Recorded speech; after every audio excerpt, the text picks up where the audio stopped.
me something? Yeah, you can share it if you see the Okay. live.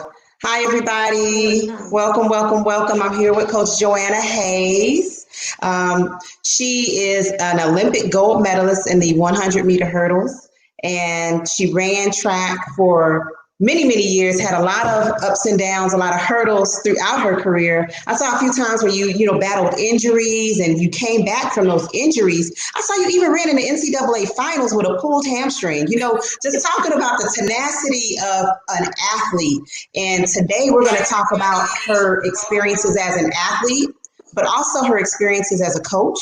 She has coached at USC as an assistant coach, and now she is an elite track and field coach and coaches one of the youngest phenoms out there, Miss Sydney McLaughlin, who went to the Olympics. How old was she when she was at the Olympic Games? She was 16. Oh my gosh, Yeah. 16 years old at the Olympic Games, and she medaled. No, she didn't have the best experience at the Olympics. She medaled last year Okay, at the Worlds.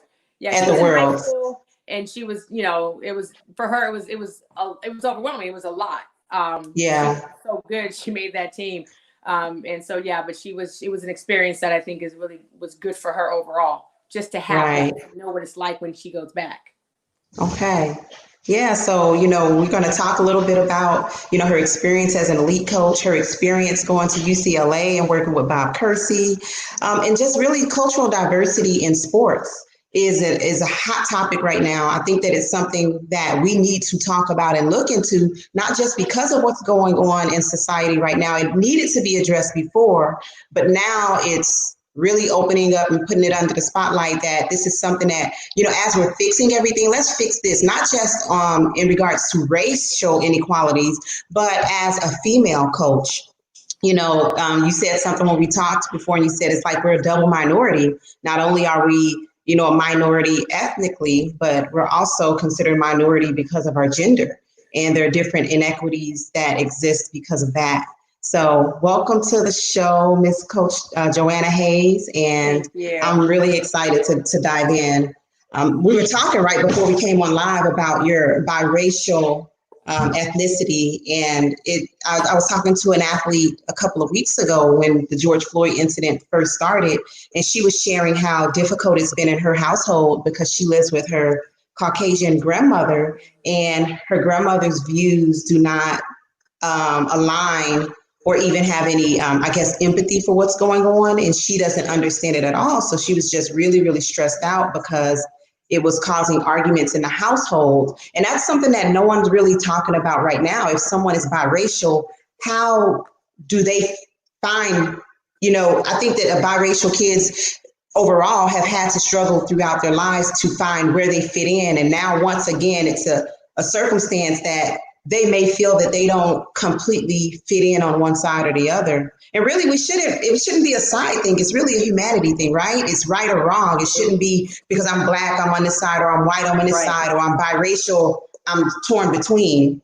Yeah. How do you feel about that, Coach?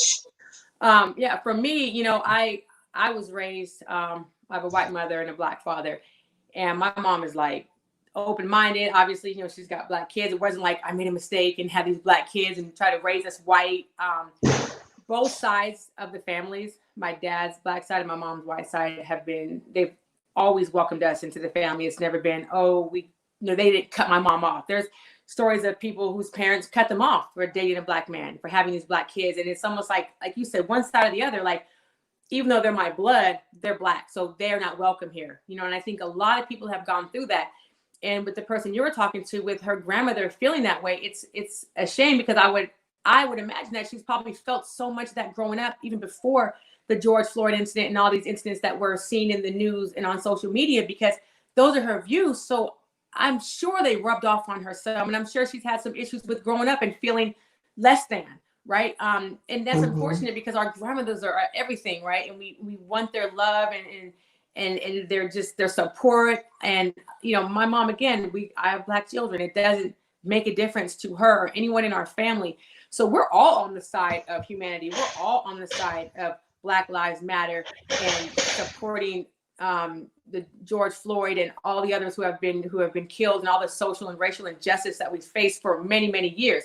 My mom doesn't know what it feels like to be discriminated against personally, but she knows she's a mother. So anytime we feel anything, or anytime she thinks we feel anything, or anything that will affect us, immediately affects her. So empathy is in her. It's innate. There's no question of how do I feel about this. She knows. She's seen her sons being discriminated against, her police officers harassing her sons. Worrying up at night is my brother. She'll text him, "Are you home? What's going on?" when he was young, because if she ever heard a helicopter flying around, she wondered if they were looking for him as a teenager.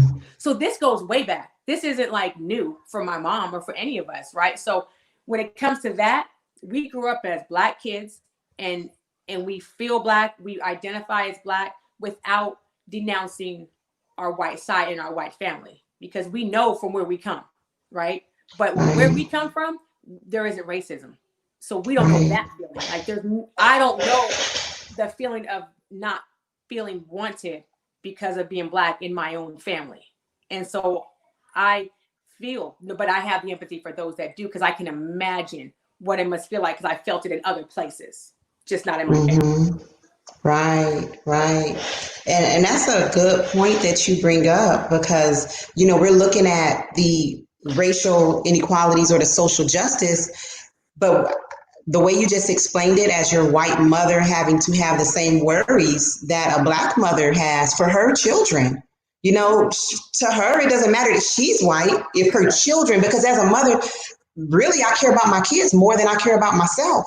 Absolutely. So if my children are being oppressed or discriminated against, I feel that. Yep. Yeah. I was on the phone with Coach Anderson, Vince, and he has a biracial son, well, a Black son, we call him a biracial, but he has a Black son. And I was talking to him, and I can just feel the pain in his voice as we're talking about all of this. So, there are people out there that might not personally be getting oppressed, that feel the pain and oppression that the rest of us do feel. Absolutely. It's a good point. Yeah. So as a coach, or let's back up, as an athlete coming up in track, I think in one of your lives on Instagram, you talked about how track kind of helped you find your identity when you were struggling with finding, yourself with your biracial heritage. Yeah. So, when I found out that my mom was white, I was like in second grade, but I didn't know. Tell us about that. Yeah. So, I one day my mom was at the school, and the kids were like, "That's your mom?" I'm like, "Yeah." "That's not your mom." I'm like, "That's my mom." "Well, it can't be your mom. You must be adopted. It can't be your mom." All these things. And I'm like, what is going on? Like, why can't she be? And I asked my mom, we talked about it, and I'm realizing, oh, she's white. People don't understand that dynamic. But one thing that hit me just recently was my mom had been to the school in kindergarten and first grade. No one said anything. Around second grade is when the kids noticed that my mom was white. They didn't notice before either. So I think there's a level, maybe 8, 9, when kids start, maybe 7, seeing color. And that's the point when we have to make sure we teach them what it means and how to see it and how to view it. They didn't mean anything by that. They really didn't understand how she was white and I wasn't, right? So they just assumed I couldn't be her daughter. So it affected me, and it bothered me a little bit, but I know why they said it. They're kids. We're all, they were kids. So yeah, I figured that out. And then from that point on, I'm like, oh, okay. So I'm mixed. I didn't even think we called ourselves mulatto back then. Right. So we're like, oh, we're mulatto. So that's what we learned to call ourselves. And that ended up being a derogatory word later on in life. So biracial became the official politically correct way, or the, socially correct way of saying mixed, or, so yeah, but I realized it, and I had all these issues with my hair and my white mom, and, her trying to figure out how to do my hair. And with my siblings' hair, this wasn't an issue. Mine was just thicker than all of theirs. And I would be at school, and I would want to be with my friends. I had a friend who used to go swimming at her neighbor's house, and then her hair would just, you get out the pool, it just lays there, and mine just like, poof, right? I'm like, what? It's embarrassing. I'm trying to do something, didn't want to comb it. It would get tangly. I wouldn't wash it every day, condition it, get the chlorine out, and it would just get mad. And I didn't know how to do my hair, and my mom didn't know how to do my hair. I had to figure this out and learn. So we had Black friends who would come over, braid my hair, do different things, put a perm on my hair in 4th grade. I wanted my hair straight, ruined my hair. My mom was mad. Like, what are you doing? But my mom didn't know we were all trying to learn what to do with Joanna's hair. My sister Hadia, you have to learn all that, straight, slick back, put that in a ponytail, and she's fine, for the most part, And so there was all this identity of, okay, I'm Black, I'm mixed, I'm mulatto, my hair is thick, it does this, it does that, and it was frustrating for me. When my dad cut my hair off because of all the screaming, I had an afro. So now at 8, 9, I looked like a little boy. And my friends made fun of me, or people in school. There was so many jokes about my afro that I had, and I didn't understand, like, it's my hair. Like, it was traumatizing. And I went through so much with that. And so as I got older and started to learn how to do my hair and do different things, that didn't become as much of an issue in terms of my trying to find my identity. But then I was at a school where there was Black kids, there was Mexican kids. It was definitely mostly a white school. So I had mixed friends and different things. But at one point I was like, am I too white? Like, what? I need to be Black. So I want to be Black. So I want more Black friends. So I get to middle school. And what I've learned too, working with kids over all the years, is that middle school, that age of 12, 13 is kind of when the kids are going to choose one way or the other, because you got all this peer pressure on one side, you got parenting on the other, and then you have a kid just trying to figure out who they are and where they are, whether it's race or anything else. And so they're going to be pulled one way or the other. And that's when we have to really clamp down on our kids and make sure we're talking to them and asking them what they need, what they think, how they feel all the time. It's never too much, right? Because they got to talk to you or someone about it. So I was like, I need to be more Black. So Black to me was ghetto, right? Ghetto. So I'm like, I'm going to hang out with this crew. We're going to talk like this. We're going to do that. And I'm looking at, these are my friends, and they were cool because this is where they grew up, if you will, in the hood. And that's just how they lived. And I was on welfare. We have food stamps too. So I just lived in a different place. But I felt like I wasn't Black like them because I didn't live by them. I wanted to be by them so I could feel more Black, because I wanted to just be around Black people, right? And it was just something that I was craving. And I didn't know how to identify being Black. I didn't know really what it was. I just wanted to make sure that I was Black. I wanted to make sure that no one could call me white, or that someone could say you don't talk Black or you don't act Black. And so it wasn't like a painful experience. I didn't cry about it. I didn't panic. I just decided that's what I'm gonna do. And that's kind of how I was. I'm gonna do this, I'm gonna do that. I'm not gonna do this, I'm not gonna do that.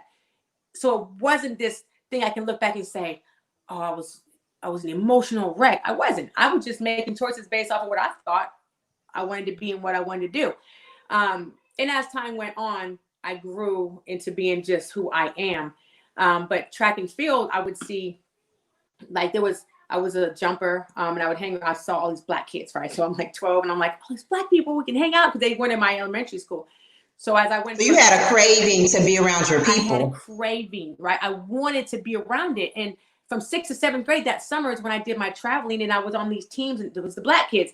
And I was just like, this is so fun. This is so cool. And I even went through a period of being embarrassed about my white side. Like, what are these Black kids going to say about my aunt and my uncle, who are, and I say white, right? Because they're just regular white people, but they're not like the people you say, what do we call them? Like what do they say when you're white, but you act Black or think you're Black? I was like, my family, they're just white. Oh. Right? From Pennsylvania, Mennonites, white, descended from Amish, super white. So I used to be like, I don't know what they're going to think. And so I'm already putting prejudgment in their minds about what they're going to think about my family, because I've already been prejudged in so many different areas of having a white mom or this or that. So because my dad had dreadlocks, and they're like, your dad's Jamaican. No, my dad has dreadlocks. They just equated Black dreadlocks with he had to be Jamaican. Nothing wrong with being Jamaican. My dad just isn't. Right? That was the point. But all these prejudgments, people telling me what it is and what I should and shouldn't do. So I was concerned about what they would think. So I spent a lot of my life being concerned about what other people thought of me. And that transferred over, not just for being Black or mixed, but just in life in general. What they would think if I said or did this. And that's always been one of those things where we can't do that. Like, that is something that we have to not do. But again, with the track, then I realized as I went on, like, there was so many people in track and field. You could be Black, white, Mexican, Asian, anything, right? And different sizes, different talent levels. It's so inclusive, track and field, yes, especially at a young age. when you get into older, which we'll probably get into in terms of the politics of it and the professionalism of it. But as kids, no one's excluded. When I coached high school, there was no tryouts. You couldn't say no. So everybody, you have a team of hundreds of people, which sometimes is rough, but there's inclusion for everyone. So when a kid needs to be active and social and healthy, they go to track. And so you grow up seeing all these different people. So a lot of times that discrimination goes out the window because you got the shot putters, right? You got the hurlers, the sprinters, the jumpers, you got everyone, the high jumpers, they're so tall, So it's so good to see so many different types of kids out there running and exercising. So that really was important to me because track is what got me a scholarship, and that is what set up my life to be where it is now. I don't know what would have happened if I didn't run track and get a scholarship. And that happens to a lot of people, right? In general, we don't know what we would be if we didn't get that or that. And then there are people who say, well, if I would have gotten that or that, I wouldn't be where I'm at, right? So we all have the stories of how we got to where we are and the things that we respond and we say, this is the point where my life changed. And right. Good or bad in your opinion, there is a point where we can all pretty much pinpoint and say that, that was the moment or that was the thing that did it for me. Yeah, and track did it for you. Wow. I did it. Yeah, because we all have that fork in the road, right? Like you're saying, there's even women that I've met that are, incarcerated or in jail, and I look at their background and I'm like, they could have been me, had they been exposed to something that gave them an outlet for their energy, and give them a sense of purpose. And I think purpose is a big part of finding yourself. So. But you said before that your first experience with having you didn't have a female coach throughout your years of running until you got to college? Absolutely right. No female coach. And it's interesting because I didn't notice it. You don't know. This is just the coaches. They're guys. They're men. They coach you. You love them. It's great. Then when I was being recruited by Jeanette Bolden at UCLA, I didn't really think about it a lot. We talked because my high school coach coached her at Compton Centennial. And so I had an immediate connection with her and I trusted her. And then as the recruiting process went on and I was getting ready to sign, I thought, wait a minute, she's a woman. I've never been coached by a woman. How is this going to go? Right. And it's a sad thought, but it was my natural thought. I had never been coached by a woman. So will this work for me? Can I be coached by a woman? And I think a lot of people, they think that because there's obviously a lack of coaches in every arena, at every stage and every level of athletics. So I think a lot of kids have made choices to not go to a certain school because the coach was a female. Because they're like, I don't know that she can coach me, male or female, I don't know. But like, I'm not sure about this. How would I do that? And so that was for me, my first experience with a female coach. Wow. And even that thought, and that's the same thing that happens with us as Black people. When we talk about support Black-owned businesses, we judge our own, like, are they going to give us the same services or level of care that somebody else would? And you had that thought even with a female coach. Mm-hmm. So were your coaches in high school minorities or were they Caucasian? My first high school before I transferred, I had, can you, wait, this is... I gotta come. Yes, it is live. Yes, please get out. It's on Facebook. Live on Facebook. Okay. Her friend is trying to watch me. Oh, that's so sweet. Yeah, how old is she? Baller. She's amazing. Zoe's 9. Her and her best friend. Okay. They're 9, and so Jolie loves sports and Olympics. So anyway, but it's great.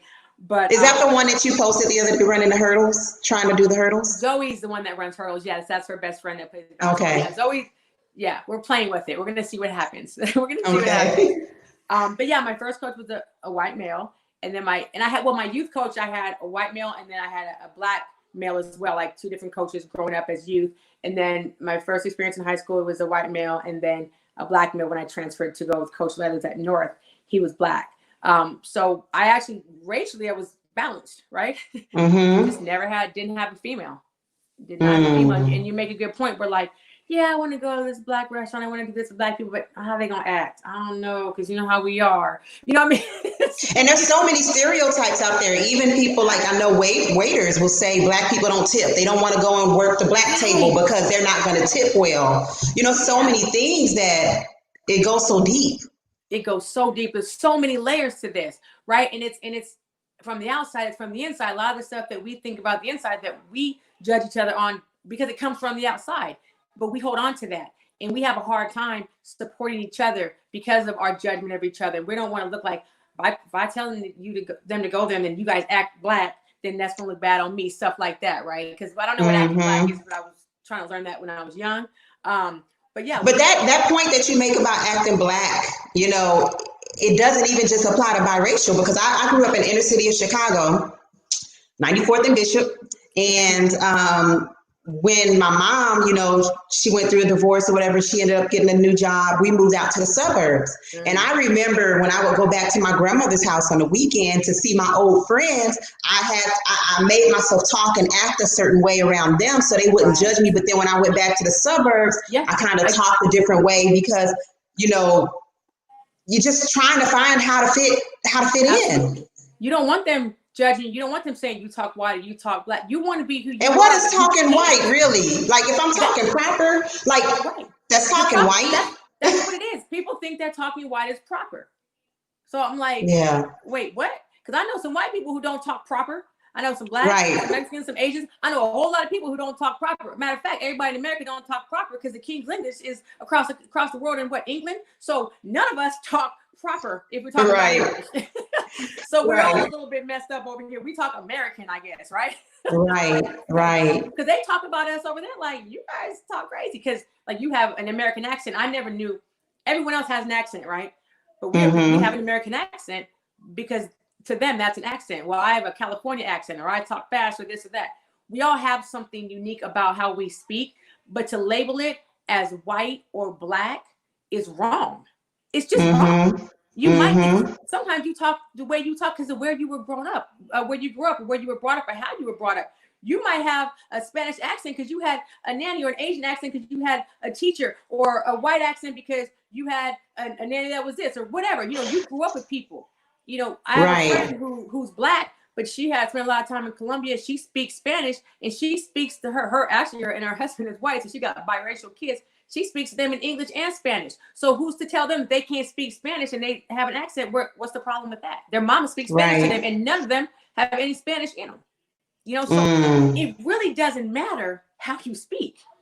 It matters when you go to that job interview, because then you're not going to be trying to talk ghetto. You're going to try to talk proper in that job interview. Right. And I think, and there it is, right? So, and I think that they're going to look at you a certain way. So yeah, we all, and I'm talking about black, white, and in between, we all change the way we speak when we're talking to somebody trying to get a job, no matter who you are. Because I don't know anyone of any color who's going to sit here and have a conversation with me and take the same tone and the same conversation to the CEO trying to get a job. I don't care what color or where you're from. And I would love somebody to challenge me on that, because we all speak different when we're comfortable.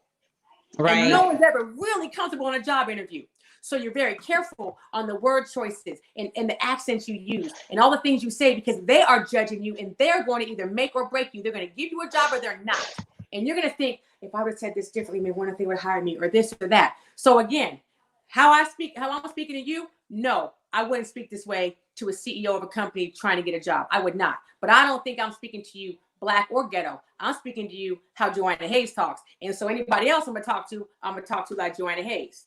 Right. And I think there's an age that stops, that we stop trying to fit between or teeter-totter between two personalities. We find our identity and we are comfortable in our own skin, and we say, and I think for me, it was around that time that I started running too, because I felt that confidence in myself because of something that I was accomplishing, you know? And, sports has the ability to do that. So some people might say, with everything that's going on, why these conversations about sports? Because sports is a staple in our country. It is a form of therapy for kids. I just talked to one of my athletes and she's like going through it. And I'm like, go run, go on a jog. Even if it's not track specific, get out there and get some endorphins going. Right. That is your form of therapy. And being shut in this quarantine and then having the riots going on and all of the bickering back and forth, that's traumatizing to people. And, sports is not there like it's been for us as an outlet. Yeah. But with your coaches, so when you finally went and you trained with the female coach, did you find that she was just as good as a male? And it's a shame that we think that, maybe a female is not going to be as good as a male, but was she? Right. Yeah. Oh, I want to touch on something I said earlier because I want to make sure I'm clear. I had said, like, when I'm talking about accents growing up and, talking about around people you're around, I did say, like, if someone had a nanny that was Latin or something, I want to make sure that was not taken the wrong way. So I'm just trying to make a point of it's who's speaking to you as you're growing up, and you may take on that accent. Because I want to make sure we're clear that I don't. Oh, no, you good. Okay. Oh, no. I would like to make sure I'm careful because I don't want to offend not even one person when I'm talking. So I want people to understand the views that I see and how I feel like everybody is equal across the board because I look at where God put us, period, and how He made us. So I just want to make sure. Yeah. Anything that I say that may sound a little bit skewed or something like that. Mm-hmm. But yeah, no, Jeanette was great. Jeanette, I mean, the thing about Jeanette was she was new, right? She was an assistant coach to Bob Kersey, who also coached her. So what she was doing, she was still learning the coaching side. Anyone in her position, male or female, black or white or anything else, would have been the same because she was a brand new, her second year as a head coach of a major Power 5 school. So anything that she did was she was learning, but I respected her because she was teaching at the same time because she was a black female. So when she spoke to me as such, and I understood her. So Bobby was my other coach because he gave her the job and he was still in there every day. He was still coaching us. So what I learned from her was, hey man, she's got to run a whole entire program. So I couldn't judge anything she did because she's not only in charge of the black female athletes, right, with the sprinters, she's in charge of the distance runners and the throwers and the field eventers because she was a head coach. And this was 1995 when I got there, and I think 94 when she had the job. One of probably almost none, and I don't even know if there was any at that time female head coaches. Jeanette was one of the pioneers, and so the respect I have for her because I haven't thought about it until more recently about how scary that must have been for her to step into that role like that with all eyes on her. She had Bobby to guide her because he'd been doing it, and I know that helped her. I'm sure that helped her, but man, that's a scary position to be in, especially so long ago. So she was careful and she was loving, but she was still tough. Right there, I can't even label like she was like this. She was Jeanette Bolden. She was our coach. And once I got there, there was no difference like, oh, she's a woman. It went away. Once I got there, that went out of my mind. What went into my mind was the respect that I had for her for doing it. Because whenever we went to track meets, we didn't see too many women coaches, right? I only knew like Amy Deem. She was a coach when I was a kid. There's Terry Crawford back in the day. There's a few that were coaches, Sue Humphrey before, but we didn't know all of them either because we don't have social media. If you didn't go to a track meet or you didn't meet them directly, you don't know that they exist. What you mostly see though is all the male coaches because they dominate. They dominated. So I definitely respected the fact that she took on that role as a black female so early in this, and she did a great job. And she was there 20 years and then went on to UCF. So she was definitely a role model for me looking back at saying, I want to be a coach. Yeah, Jeanette Bolden was an inspiration to me. Why do you think there's such a shortage of female coaches, number one, but minority female coaches in addition to that?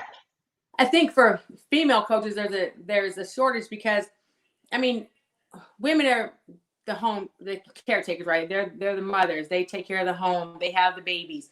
And a lot of times we're put in position of how do we balance both? And it's difficult, right? Because when you're a coach, your athletes are like your children. You have to give them love and you have to nurture them. You have to coach them. You have to make them great. And you have all these different things that are pulling you, financial stuff for them and classes and all these things, right? As if you're talking about college.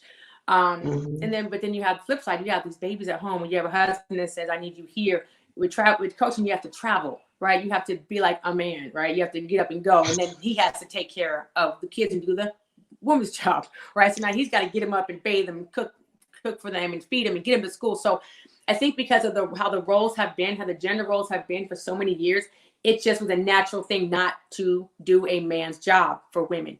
And now it's starting to, open up because people are starting to say, hey, I can do this too. And I think as minority women, it is that double negative because we've never, people look down on us a lot, right? Because when I look at a scale, you look at the men, colors, and this and that, women, we have always been on the bottom. And it's a sad fact. We've always been on the bottom when it comes to jobs, when it comes to dating, when it comes to respect, when it comes to most anything. Black women have been on the bottom. And so we have been kind of just raised to think we are not good enough. We're not the best. Be afraid to take a job that's a predominantly male job, if you will, even a white male job. This is something where we don't belong, right? And so it's almost like, I would rather not take the job, do something different, so I don't have to take the criticism that's coming from me. If my athlete doesn't win, I'm gonna get all this criticism. They're gonna say it's because your coach is this or that, and I don't want that. I don't want to have to be burdened with that. So I'm gonna just take this safe job and do that. And that is a problem, because it's almost like our feelings and our desire and our fire has been suppressed for so many years. We're afraid to use it. We believe in ourselves, but as soon as we take a foot out that door, we jump back in because we're afraid of what they're gonna say.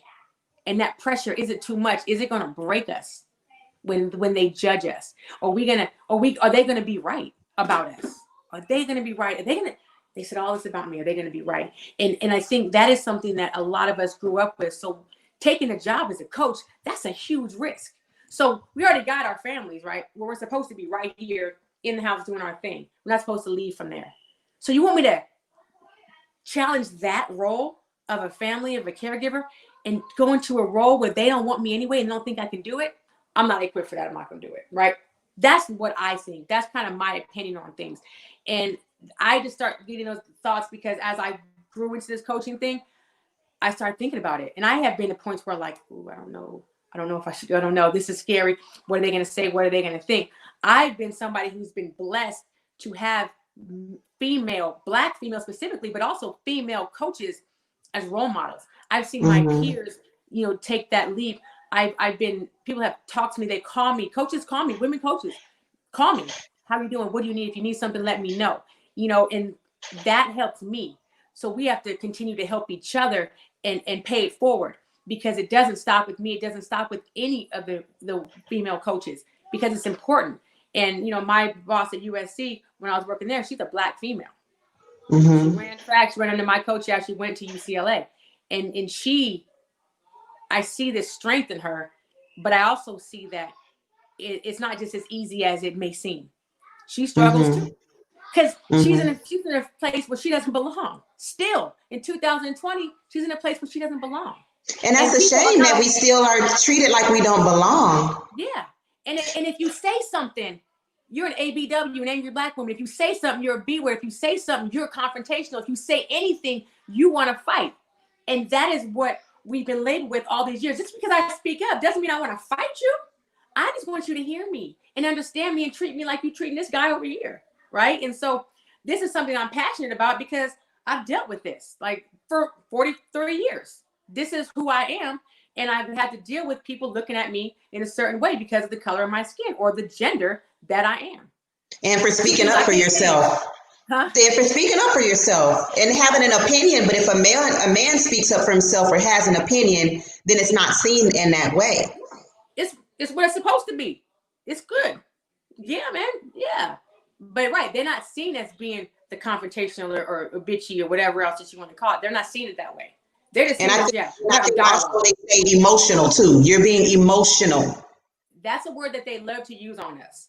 And my issue with the word emotional is, what's wrong with having emotions? Emotional and having emotions, two different things, maybe. But I cry. Listen, I cry when those memes when you're not crying, I'm crying in the videos. I am the one crying, but that is right. Me. I used to cry in Hallmark quotes, commercials and movies and all those things, because I have a deep sense of feeling, because I do have this huge empathy for everything and everyone. And sometimes like that, I'm like, okay, sorry, don't cry, right? But I can feel what they feel, and I think that it's a good thing. It's not like it's hard to explain it, but I understand. I try to understand what everyone's going through because of what I've been through, and I want everyone to understand what I'm going through and how I feel. So I cry when I'm mad. If you make me so mad, I'm gonna go off. like, because I've held it all in for so long. And I think, I don't know if that's a me thing or if that's a Black woman thing or what it is, but I'm not going to say all the time. I'm very non-confrontational, if you will. So I'm the opposite of what they think. The problem is, because I'm that way, because I'm always afraid to say the wrong thing or make them mad, I hold it in.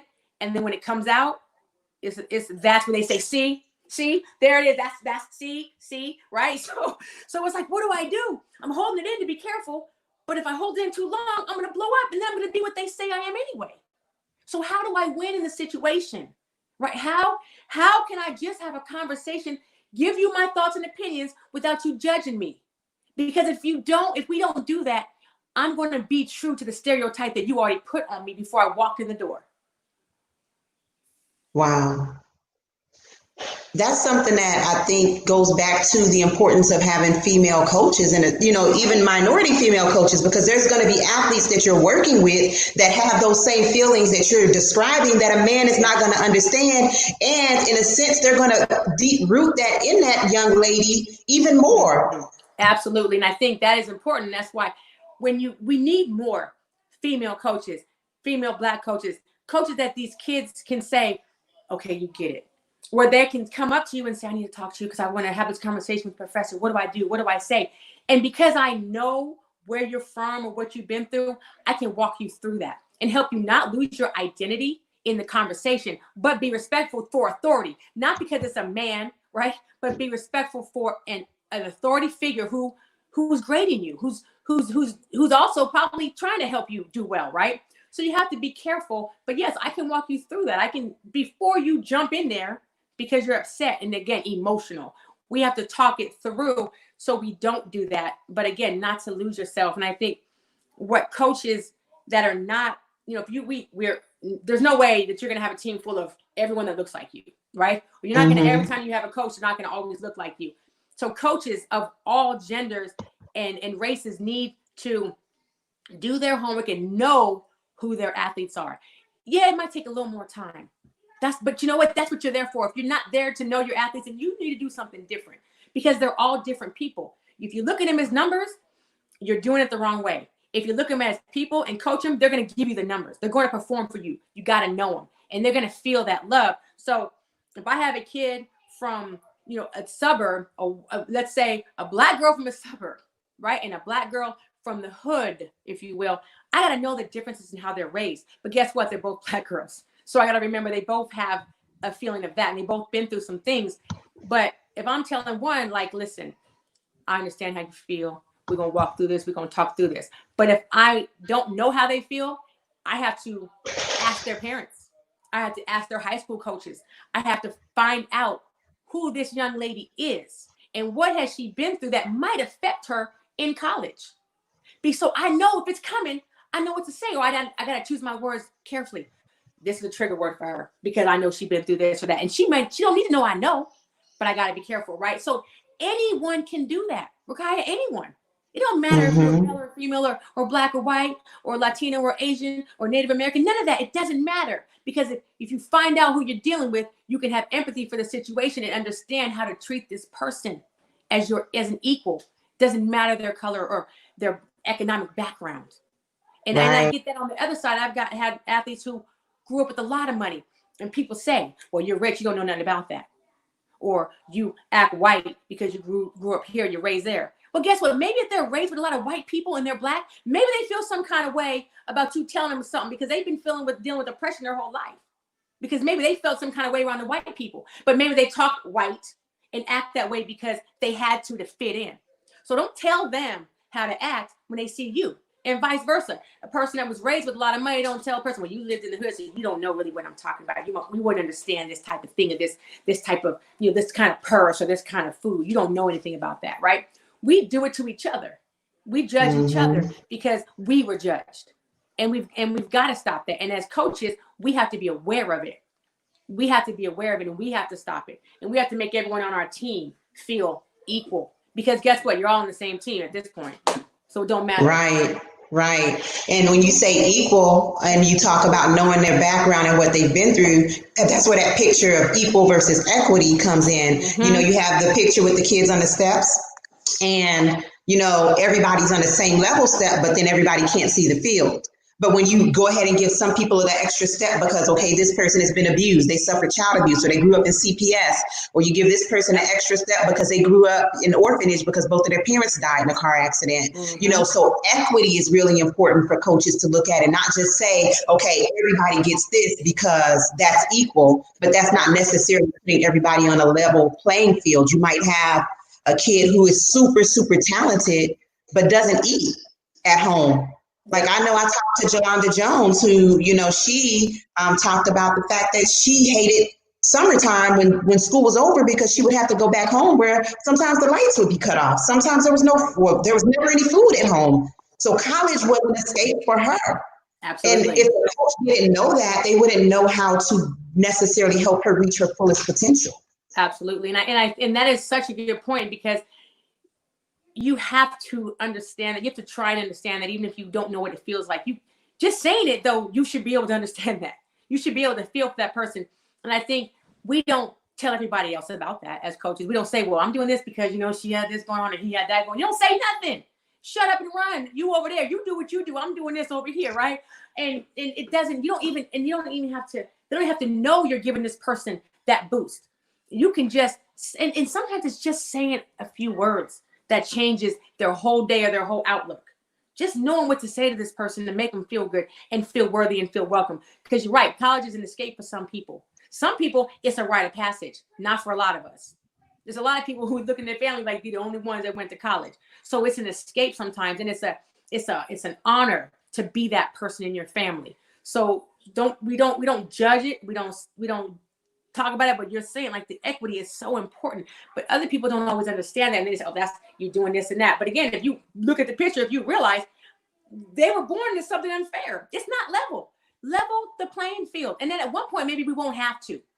Right. At one point, if we keep treating people right and taking care of people and doing those things, we won't have to. Everybody will be equal. But hey, we're far from that, because clearly we're going backwards, apparently. Like with all this stuff that's going on, we act like we don't know better. Like, come on, people. Wake up. And I think we are, in a sense, waking up. America is waking up and understanding that this is going on. And before it started going on the videos, it was going on before when it wasn't on social media. So this is not new to us. It's new to y'all. And if they recognize it, then thank you. And I've talked to people who said, I didn't even know. And now I know. And that's not their fault. They didn't know. But now they know. And that's a good thing. Because now they're having that empathy for us and our culture. So I think we're waking up. We've got a long way to go. When you were just talking, a new analogy came to me while you were talking. So you said it's like we're waking up, but it made me think of Precious, or movies or situations where the mother acts like she doesn't know that sexual abuse is going on in her household. And even when it's brought to her attention, she acts like, oh, you're lying. It's not what you're saying. And I feel like that's what's happening right now. Mm-hmm. It's been suppressed for so long. It's been there, but we acted like we didn't see it. And now that it's being, put in our faces, put in everybody's faces, you have to look at it. It's happening in front of your eyes, and you still want to act like I'm making it up. And the good thing is you can't. You'll be exposed. It's there. It's black and white. It's on the paper. It's in front of you. It's a video. But yeah, some people still say, yeah, but he did this or they did that. And it's still those posts going out that say, don't break the law and you won't have problems with the police. Well, stop. Hey, even if I break the law, you don't have to kill me. Exactly. Even if I'm breaking the law, you don't have to kill me. It's not always the answer. And so I think that is just there's so much going on there, and it is awful to see it. It's awful to worry about it, to worry about my brother, to worry about my athletes, to worry about my friends, my father, to worry about these things that could happen to them. So it's there. And have you had any of these conversations with any of your athletes? Have y'all talked about what's going on? Yeah, and a lot of them are gone. If we talk about the collegiates, they're younger, they're gone. But I do have a couple that I'm working with now, and I say, hey, you saw what happened. Hey, be careful. And I told one of them, I said, it was New Year's Eve, and he was driving a nice car, and I told him, I said, you were driving too fast. And I tell and then when this thing happened, I said, see, that's why I tell you to slow down, because you're a black man in a nice car. Come on, they're looking. Not all of them. Let me be clear. Everybody ain't looking for you, but there are people looking for you to get you. So now when they pull you over, waiting for you to do something, so they can have an excuse to do something to you. So be careful and avoid it. But you know, at the end of the day too, you can't always avoid it. And then they say, well, yeah, you shouldn't have been doing this, or you should have done that. Or you should. How many should have are they supposed to do?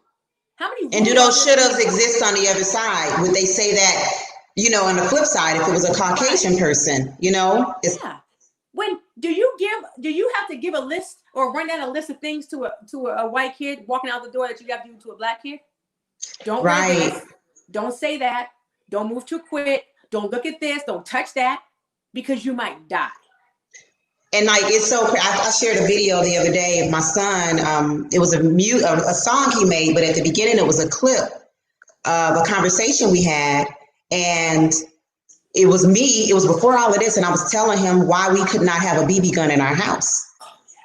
You cannot play with a BB gun at all. Your friends, you know, you grew up with white friends and they can play with them, okay? Because his friend had left his BB gun at our house, and it was a big thing. He cannot bring that in my house at all, as if it was a real gun. But that's the sad part of us raising young black men, that we have to have those conversations.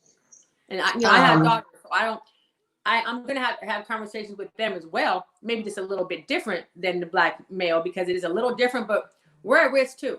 And that's why I think for us, it's so important as black women that we have our voice. We have to have our voice, and we cannot let anyone take it from us, because that is what's going to help us get to where we need to be. Right. Keep using your voices. All these young ladies out there now talking about what's going on for Breonna Taylor, men and women too, but Breonna Taylor is us too. Don't get it twisted. And the list goes on and on. So we got to use our voice, because that's all we really have. That's what we're born with. No matter what, when you walk in the door, what they're going to see is the color of your skin and the gender that you wear. That's what they're going to see. But let them know that there's more to you than that. And honestly, wear it as a badge, because I'm a proud black woman. I don't care. I wouldn't change my gender, and I wouldn't change my race for anything or anyone. Right. Now, whether I had to go through things to figure out how great it is and whatnot, it's not important. What's important is that I know who I am, that my daughters know that they are, and that my athletes know who they are, and that they're welcome to be who they are and be proud of who they are. Period. And that's why we need more female coaches, and we need minority female coaches. I'm not saying like get rid of all the men coaches, but it needs to be equal opportunity. It needs to be to where if interviewing more females for some of these jobs, and not just, going with, because it goes to the high school level too, because I was a high school coach for 9 years, and I'll say that I was the head female coach, but my staff was always men, because you're filling the positions for football. It's almost like this sport isn't as important. So you're going to give one person, the female, a job because you need somebody in the locker room and everything. I'm not stupid, and then you're going to fill in to soften the stipends of your male coaches to entice them to come and coach football or other sports. And so track is almost an afterthought. When it comes to that. And I think when we were talking before, even as an athlete, when you travel, like my husband played football for the school that we went to, and he always said, well, football pays the bills, because football always got everything. They got the perks. They got better meals. We would try to go to a training table at their, because they have steak and crab legs and stuff. Yes. I used to sneak in training table at UCLA. I used to get me mine. Y'all got me messed up. I'm going up there. But it's very true. And I think, we've just been used to that. That's just been the role. We run track. We don't make no money for the school. So, you just get what's left over. You get this or that. The budgets are so different. And I get it. They make a lot of money for the school. Fine. But you ain't got to treat us different. You ain't got to treat us bad.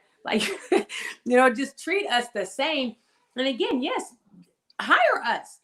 When you interview us, don't say we're interviewing a woman here and a man. Hey, I got an interviewee. This person across the table for me, are you qualified to do this job? That is what we want to know. Whether you're a male or female, can you coach? Do you know the difference between 100 meters and 400 meters, right? Do you understand? Do you have this experience or that? That is what we want. Stop saying filling a quota. Now, to be fair, to level that field, sometimes you got to fill the quota. And I'll take it something early on. You got to take it sometimes, because honestly, if you get in the door, you can open that door for someone else. We can start opening doors for other people. The problem is sometimes we're afraid to do that because then they say, too many women. If I have too many women on my staff, it's going to be a problem. Oh, what am I going to do? They're going to fire me. I can't hire any more women. I'm already the woman on the staff. I can't hire anymore. There's that part too, right? It's like pull your sister up. You can't sometimes because you're afraid. What are they going to say about you?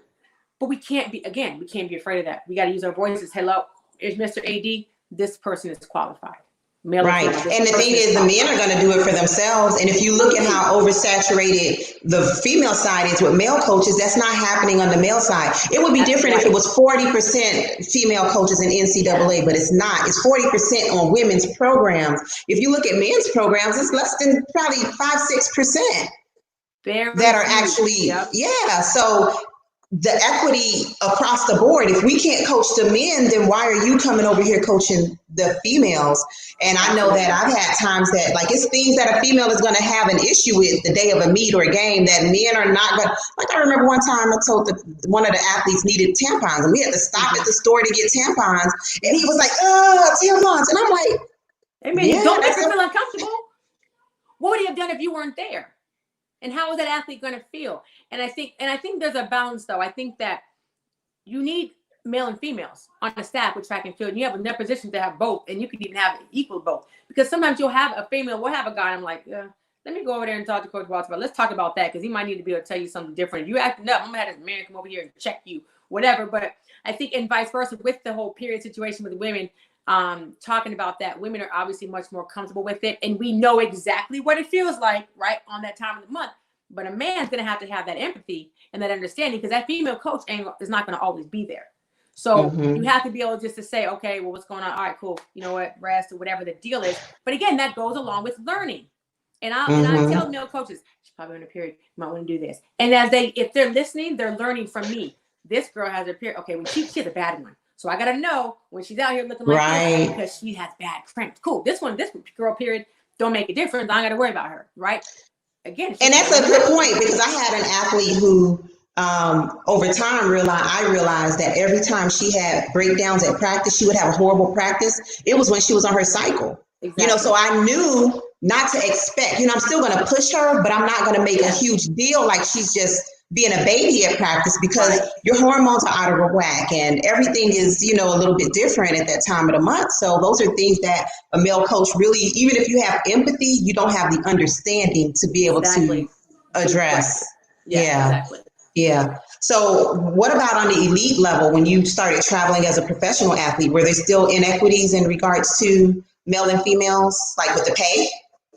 Oh yeah. Definitely the pay. I think, you look at, there's one with the events, right? So you have your 100 meter, 800 meter, and probably your 1500 meter runners get paid a lot of money, the most. Then you have your hurdlers and your A, B, and C pays and your A, B, and C races events. So if you run a 400 hurdles, your win might be worth 5,000, but if you run the 100, your win might be worth 15,000. If you're a man, probably more, right? So because they think people come to see the men.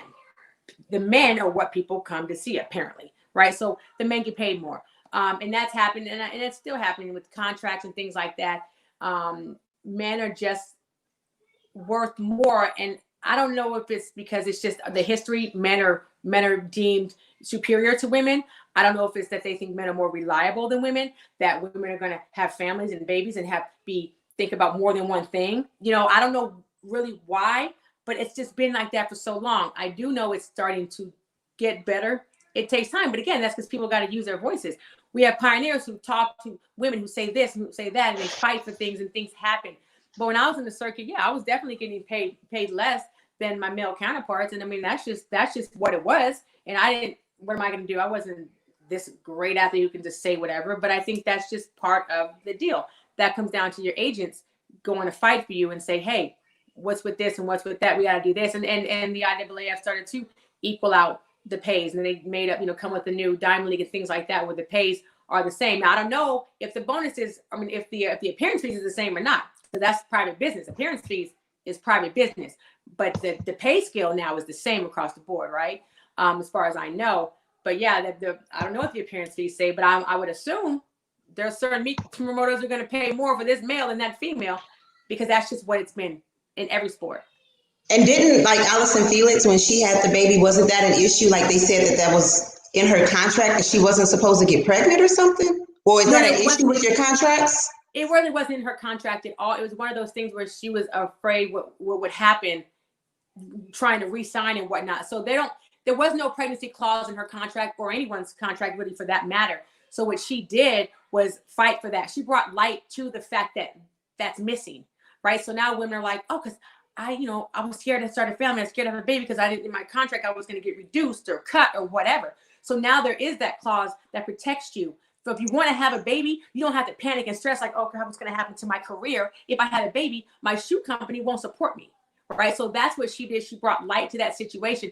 And a lot of mothers were doing that with her as well. Lucia Johnson, Shalane Flanagan, there's a list of women who together worked on this project. And so, Allison, the fact that I've known her forever, right? Since she was so young, and she has found her voice and she has ran with it, literally ran with it, and brings light to things, because sometimes you need an Allison Felix to say things that, another athlete would love to say, would love to bring light, but she doesn't have the platform. So what Allison did was use that platform to bring light to the situation for other women, not just herself, other Black women with, babies and training and athletics and all these different things that she's doing. She's using her voice, and for that, she gets all the respect in the world from me, although she already had it, but now it just took her to a new height, because I've literally watched her grow into this woman who is changing the world for women. And that's what we need. We need women to use their voices, and she risked a lot. And she did it anyway. And that is what we're afraid to do, because we're thinking if we risk it, we lose everything. And she took the risk.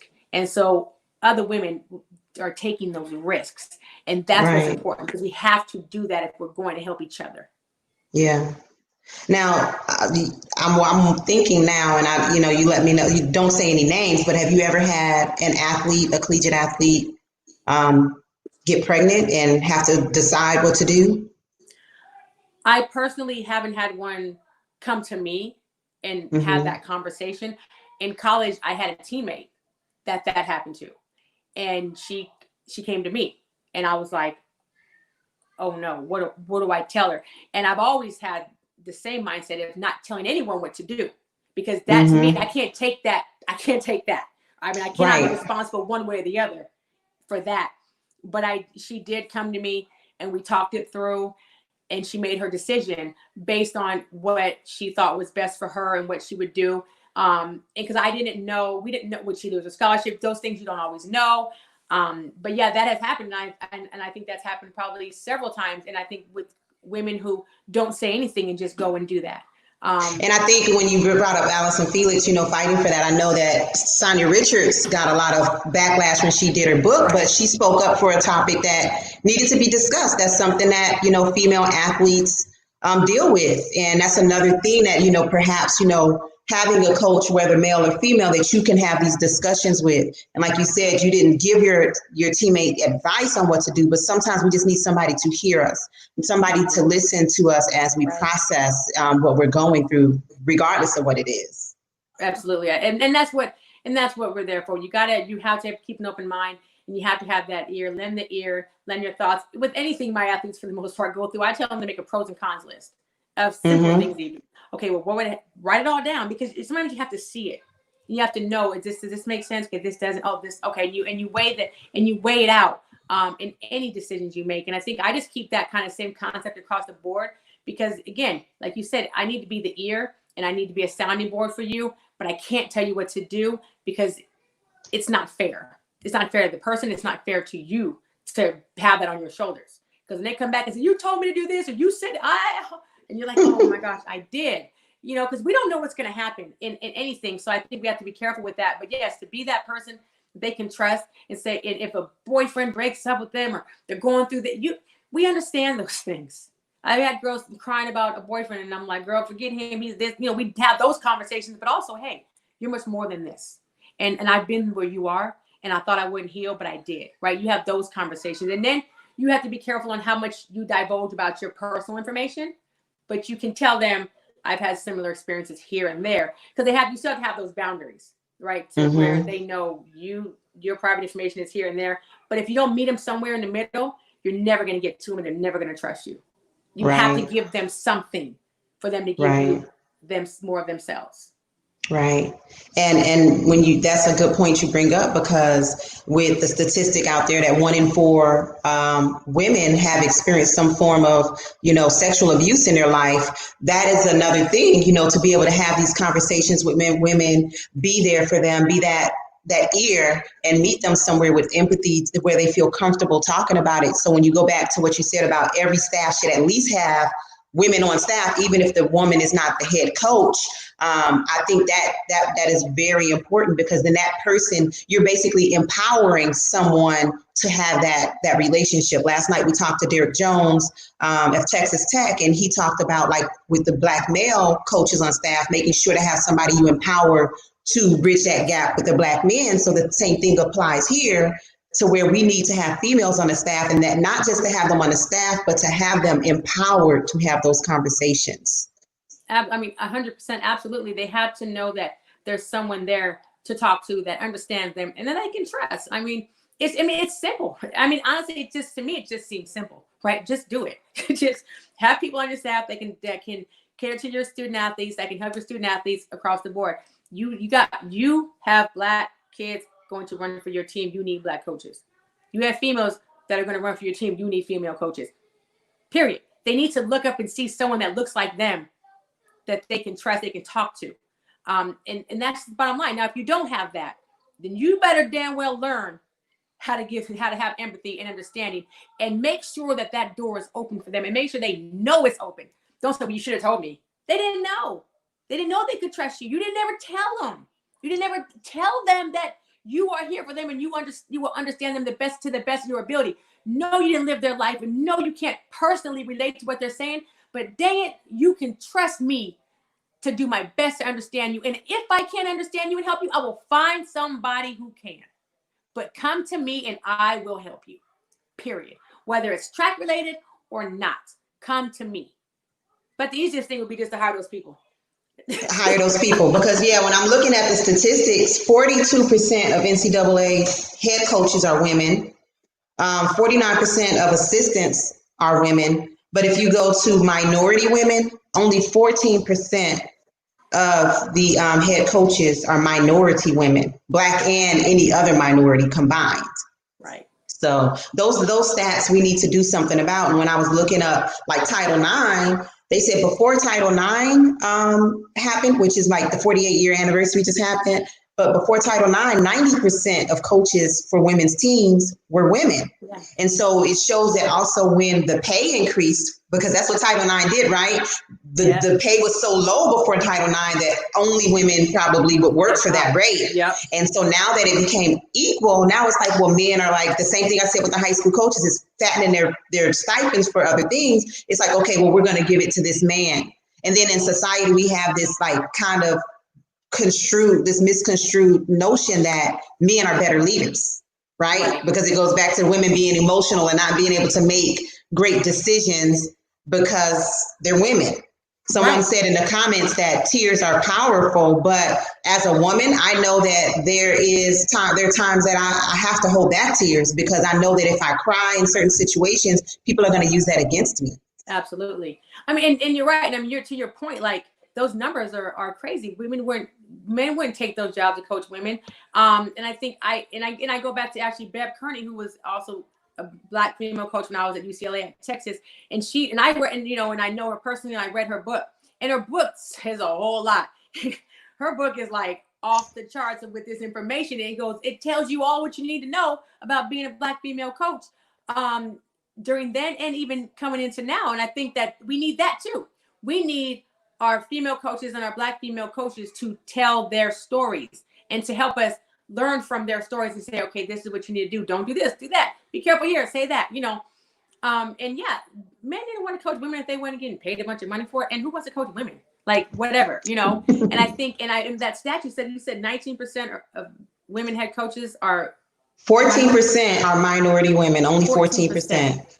And what that tells me is they don't trust us. They don't think that we can make decisions for our team, that we're not smart enough or strong enough or wise enough, or we're too emotional, we're too angry, we're too confrontational, all those things. That's what it says.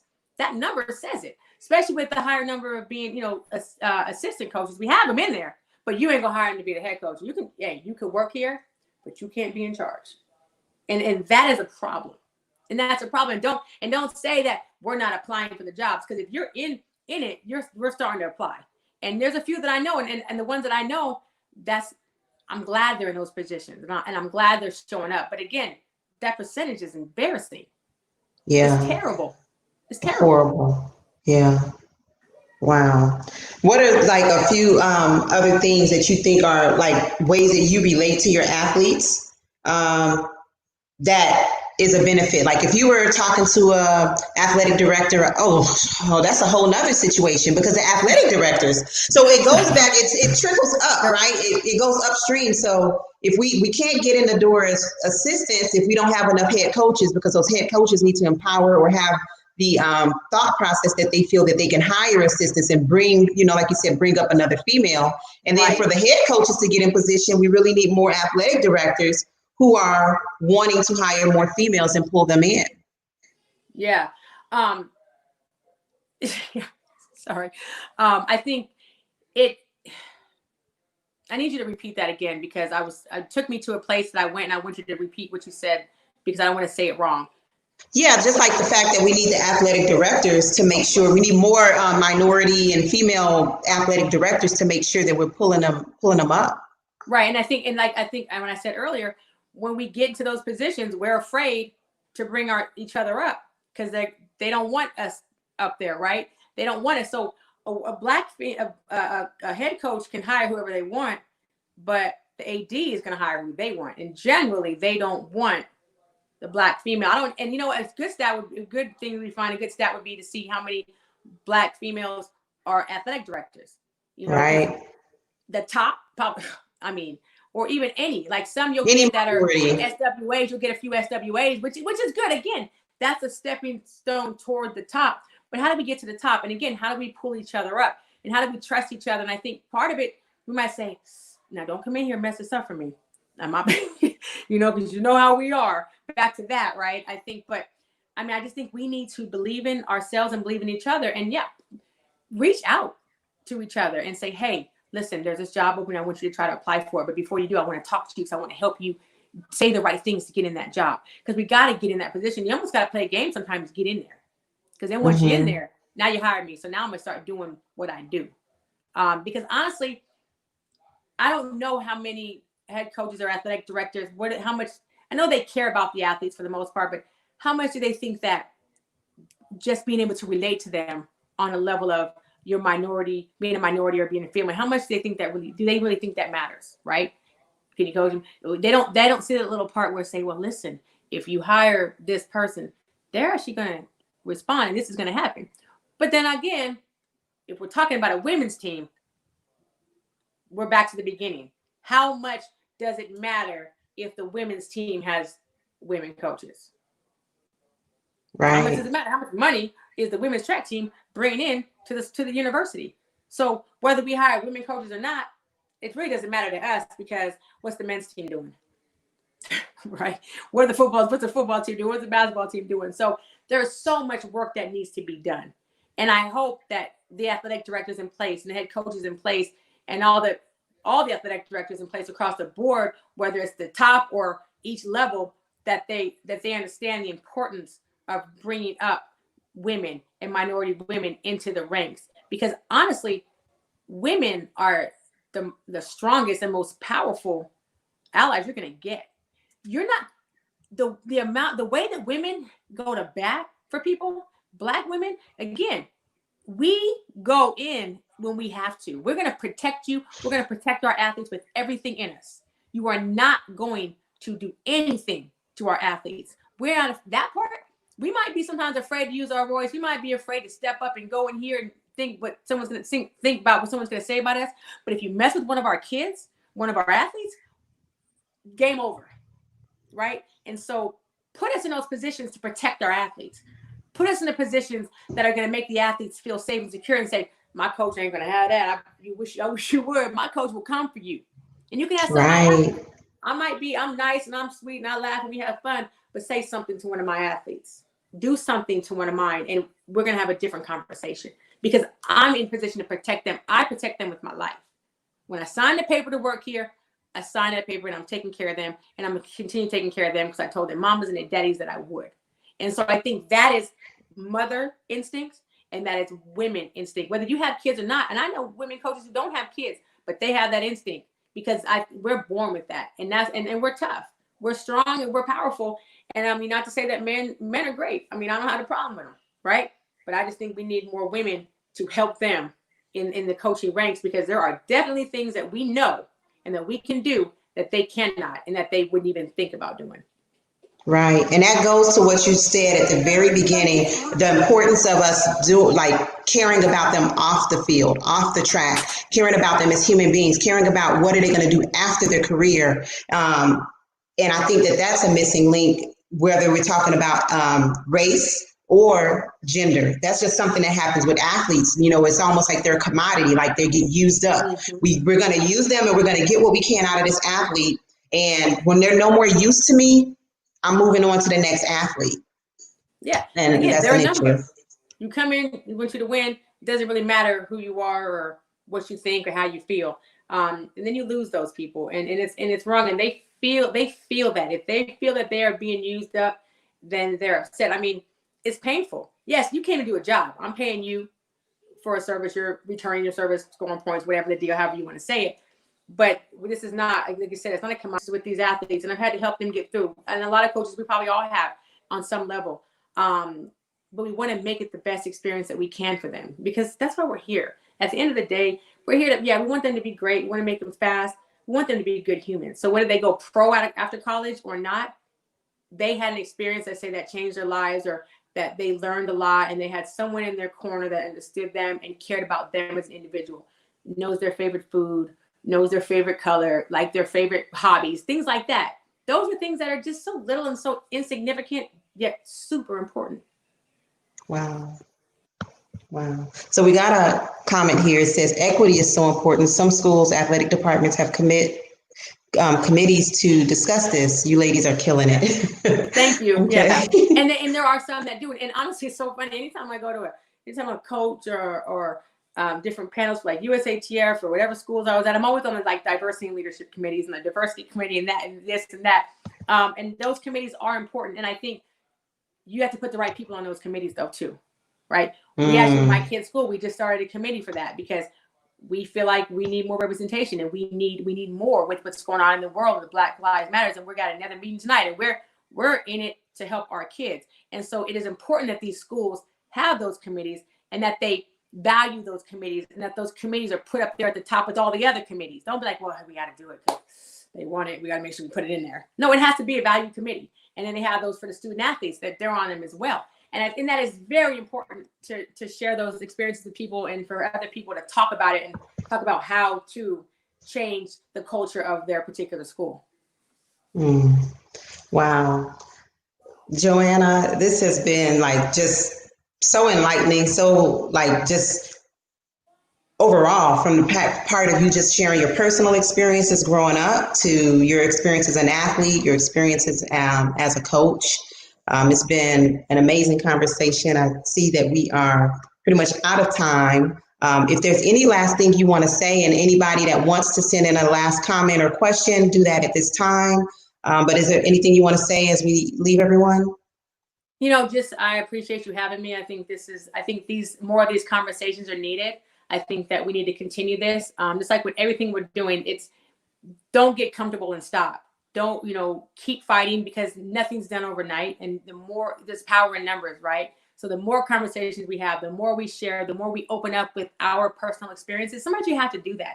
You have to let people know who you are. Let them in so that they feel comfortable. And when they feel comfortable, they have the conversation with someone else.